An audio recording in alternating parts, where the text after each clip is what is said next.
حضرت برا رضی اللہ تعالیٰ عنہ بیان کرتے ہیں کہ آدمی جب روزہ رکھنا چاہتا اور سو جاتا تو پھر وہ اگلی شام تک کچھ نہ کھا سکتا تھا۔ حضرت سرما بن قیس انصاری رضی اللہ تعالیٰ عنہ اپنی زوجہ کے پاس آئے جبکہ انہوں نے روزہ رکھا ہوا تھا اور اسے کہا، کیا تیرے پاس کھانے کی کوئی چیز ہے؟ اس نے کہا، نہیں، مگر میں جاتی ہوں اور آپ کے لیے کچھ تلاش کر کے لاتی ہوں۔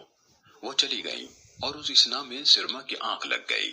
جب وہ آئی اور ان کو سوتے ہوئے پایا تو کہنے لگی، افسوس آپ کے خسارے پر۔ چنانچہ دوپہر نہ ہوئی کہ انہیں غشی آ گئی اور وہ دن کو اپنی زمین میں کام کیا کرتے تھے، تو نبی صلی اللہ علیہ وسلم کو یہ واقعہ بتایا گیا۔ اس کے بعد یہ آیت کریمہ نازل ہوئی، احل لکم لیلۃ الصیام الرفث الی نسائکم۔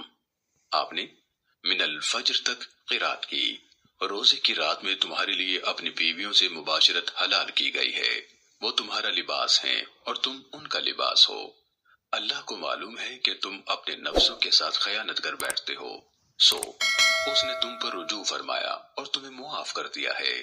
تم اب اپنی عورتوں سے مباشرت کر سکتے ہو اور طلب کرو وہ جو اللہ نے تمہارے لیے مقدر فرمایا ہے، اور کھاؤ پیو حتیٰ کہ فجر کے وقت صبح کی سفید دھاری سیاہ دھاری سے جدا نظر آنے لگے۔